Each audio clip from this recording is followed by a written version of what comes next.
Welcome to the Grow Your Business for Good show. This is a place where coaches and consultants gather so you can learn how to lead a world-class business that does not tax your time, your energy, or your financial resources. We are your hosts, M. Shannon Hernandez and Amy Hager of the Joyful Business Revolution. And our number one goal is to bring you clarity and insight on how to grow your business for good. Before we jump into today's episode, we want to invite you to join us in the Content Personality Club. In this club, we help coaches and consultants attract your perfect fit clients. Here's what we know. When you tweak and enhance your messaging, or maybe even overhaul it, your business is going to get a whole lot better. If you are experiencing any of these specific problems in your business, we want to help you. Number one, you publish content via email or social media, but it doesn't consistently convert to new clients, nor does it have the fire, flair, and feel you desire. Number two, if you're spending lots of time launching and reworking your offer, but you don't have the number of clients you think you should based on all of your hard work. Or number three, you have spent money on ads and or copywriters in the past, but none of it worked like they said it would. Then we've got great news for you. Join us in the club where you'll learn how to leverage your content personality to create magnetic messaging. Because when your messaging is working, it does 90% of the heavy lifting for you. Visit www.contentpersonalityclub.com to join now. Today, we're going to be talking about the psychology of your messaging, and the words you're using send both conscious and sub-unconscious signals that are causing people to create an emotion and then take action. And so the question we want to ask you is, are your people sticking around and buying from you, or are they running for the hills? So we're going to dive in, shift some beliefs around what you've probably been taught in the past so that you can evolve up your messaging and sell more of the offer that you're excited about. So Shannon's got a great graphic for any of you watching today on our YouTube channel.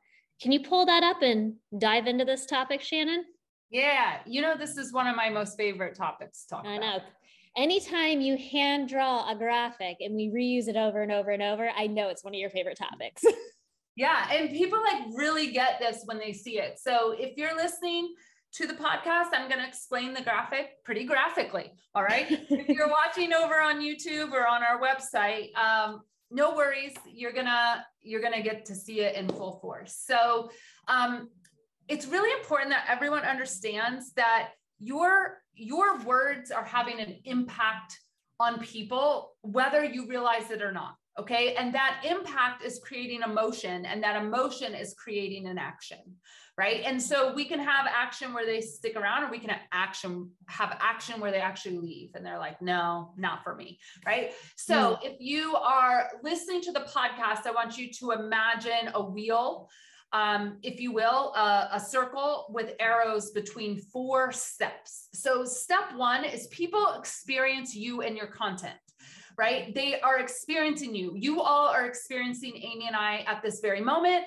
You are experiencing our energy. You are experiencing our vibe. You are experiencing what we're saying, and you are also making decisions. This is step 2. Your subconscious is making decisions for you, right? So if you're looking at the graphic, we've got step 2 is a little brain. All right. And so your brain is saying, do I like this? Do I not like this? Are these 2 ladies whack? Am I going to stick around and see what they have to say? Does this make sense to me? Should I go run for the hills now? Right. So your brain is actually doing some work as you're listening or as you're watching and listening to this content. And all of our brains do this all the time. Right.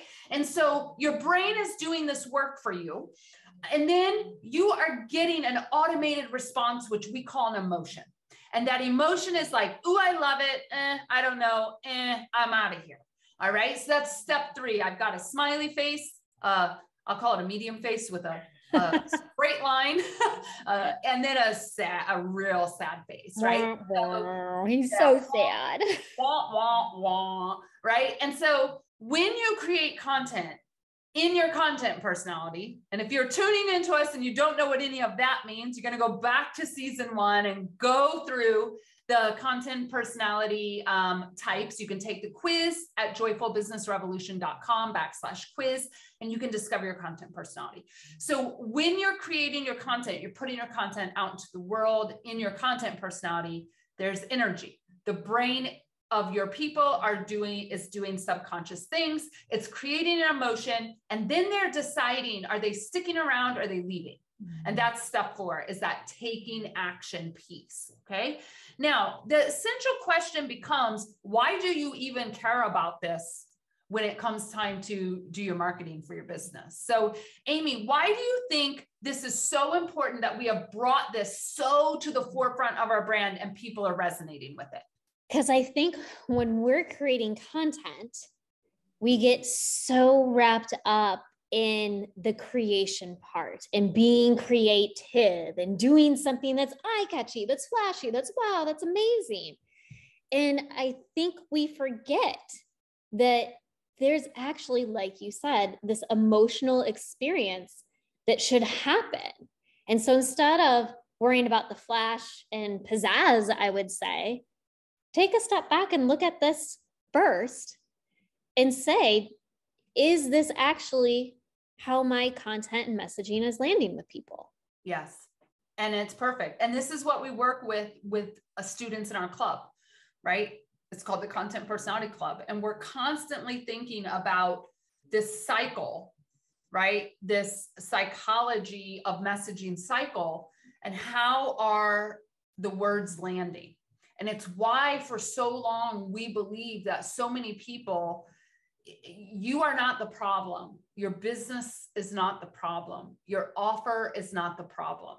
It's the messaging. Yeah. That is the problem, right? And it doesn't have to be a bad problem, but if all of us want to sell more, this becomes the thing that we need to pay attention to, is these subconscious signals, right? So what I want to do is I want to actually give 2 really practical examples and tips of things that we help clients with this in mind. The first is, as I tell our students, our clients, our club people, whoever, all the time, the only time Amy and I are going to ask you to think smaller is with your content, with your messaging, because if we are not careful, and I'm putting Amy and I both into this bucket, right? Even as the experts here helping people with messaging. If we are not careful and we talk in broad paint strokes to people, which is what almost everyone does, which is why people don't have the business that they want, all right, then it glosses over. It's like, how many times do we have to read the word overwhelmed? How many times do we need to read the word, are you struggling? How many times do we need to read again, having kids is hard, right? You've got to learn how to say things in a way that isn't normally said, so that people will stop the scroll, not delete your emails, and actually pay attention. And the way that you do that is you keep in mind these 4 steps of the psychology of your messaging, but you also think way, way smaller in your content. All right. So I'm going to give you a great example. You've got to address very specific problems. Okay. We worked with somebody who was putting out some content, and basically it was too broad. The content was, you have trouble getting your kids to eat. Right. And I know if there's parents listening, grandparents, this is the thing. You all have had a time in your life where you have had trouble getting your kids to eat, right? Amy has cats. She even has trouble getting her cats to eat sometimes. Yeah. All right. But if we talk and we lead with that, you're having trouble getting your kids to eat. It's such a blah message that nobody pays attention.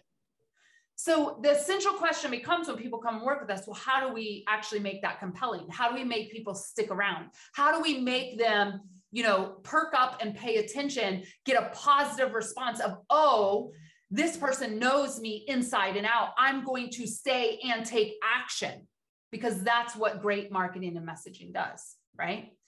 So the way that we get to this is I say, all right, let's paint a little vignette. Take me into the moment where a parent has been sitting with their kid for 2 hours at the table.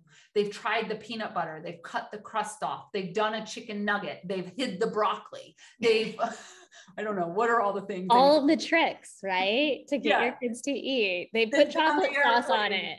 They've done the airplane. They've done the airplane. Yes. Yeah, right? Take me into that moment and then tell me what the parent is actually feeling. Yeah. And the client said, oh, I know. I am so frustrated because I have sat here for 2 hours trying to get my kid to eat. And not only that, I have wasted another 2 hours of my evening that I could be spending with my spouse, that I could be reading the other children a bedtime story, that I could be in my bathtub or hot tub with a glass of wine. And my emotions are fraught. I have tried everything, and dinner has become such an exhausting task that my whole day is thrown off thinking about it. Mm. Now, Amy, is that not a more compelling message? Yes. Like, I can see that parent sitting there now. When you said that, oh, my kids don't eat, I'm like, nah, who gives a shit, right? Like, that is such a more compelling, like, I don't have kids and I can emotionally feel for that person as you're telling me the story. Yeah. And so this is a great example. And if you got a pen next to you, I highly suggest you write this down. $1 million takeaway here. Generalized messaging is killing your sales. Yeah. Right? And so this is a great example of, and still to this day, 10 years later, I've been teaching messaging for way longer than that. But in this iteration of this business, guess what my brain does? It starts with generalized. That's pretty much what our brain does. So don't make yourself wrong for that, but know that it may take you 2 or 3 or 4 levels to get this to a message that actually has people stopping a scroll, reading your email, clicking the sales button, signing up for a consult, reaching out to you in DM, whatever it is that you're wanting them to do. It is not generally going to happen on that first take of you creating your video or your written piece or your visual, right? Whatever your content personality is. Okay. So that's the first tip. The second tip I really want to talk about is that, and I'm a former teacher. I taught for 15 years. Teaching is in my blood. It is what I love to do. But when you overteach, whether that's in a training, a webinar, a live in-person event, a speech, a podcast, or in your content, right? Any type of content that you're creating, no one's going to buy from you.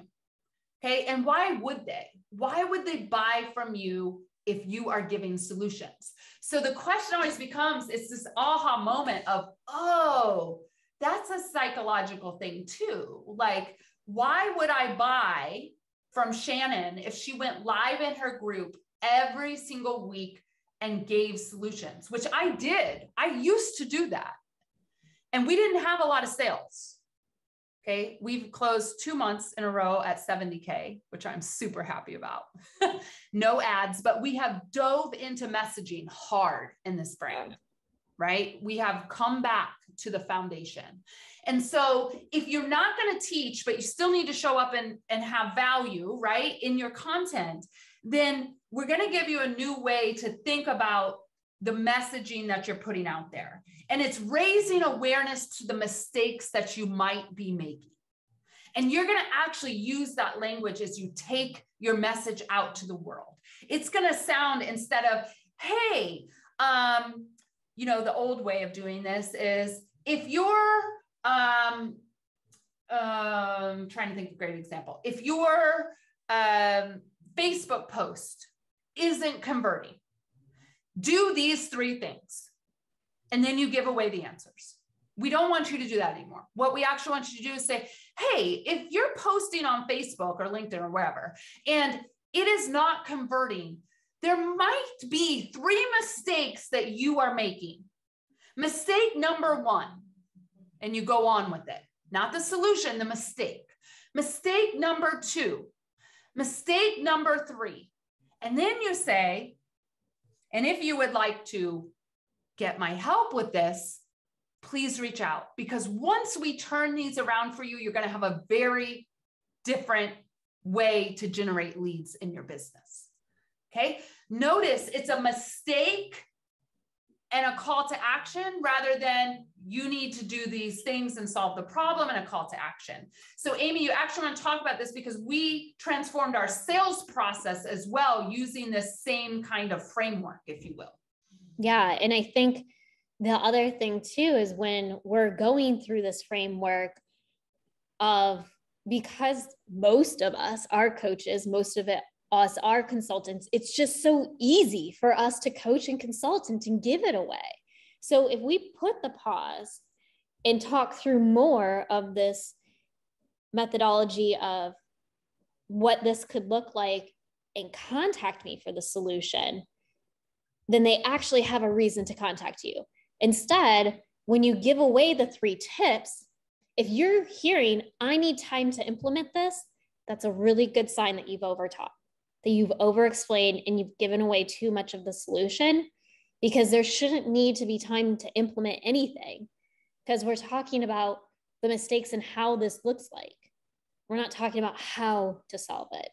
Yeah. So once we started to convert our sales system into this way, we were closing sometimes on the spot because they really wanted to dive in and do the solution and implement and uncover the solution instead of, oh, well, let me get back to you next week. You've brought up some good things for me to think about, or let me implement this first and get back to you and let you know how it goes. So that big shift in our sales conversations, I think, has been what's really turned our brand around. Yeah. A lot. And so this is the work that we're helping our clients with, because we do know the psychology of messaging is real. We all experience this. Just knowing it is not enough. It's knowing it and then knowing how to create content that's going to actually do the heavy lifting of the marketing and sales for you in your coaching and consulting business. That is one of our joys. It's one of our specialties. It's one of the things that we have so much fun getting creative. But you have to remember this psychology of messaging is happening every time you interact with our content, we interact with your content, no matter where you are. It's just the way that our brain works. So we're not talking about hacking the brain. We're not talking about tricking anyone. We're talking about pure science of what goes on in our brains. And then how do we create messaging that works with what's going on so that people stay and take action, stay and take action, stay and take action. That is how you build a brand and grow your business for good. I love it. Well, if you want to understand the psychology of your messaging even deeper, we just touched the surface today. I invite you to join us for our next episode, because we're going to talk about how you can become an in-demand brand by using 6 messaging ecosystem content types. Thank you for listening to the Grow Your Business for Good podcast with your hosts, M. Shannon Hernandez and Amy Hager. Head over to www.joyfulbusinessrevolution.com/quiz to take the content personality quiz and join our community. And remember our mantra, if it ain't joyful, we ain't doing that shit.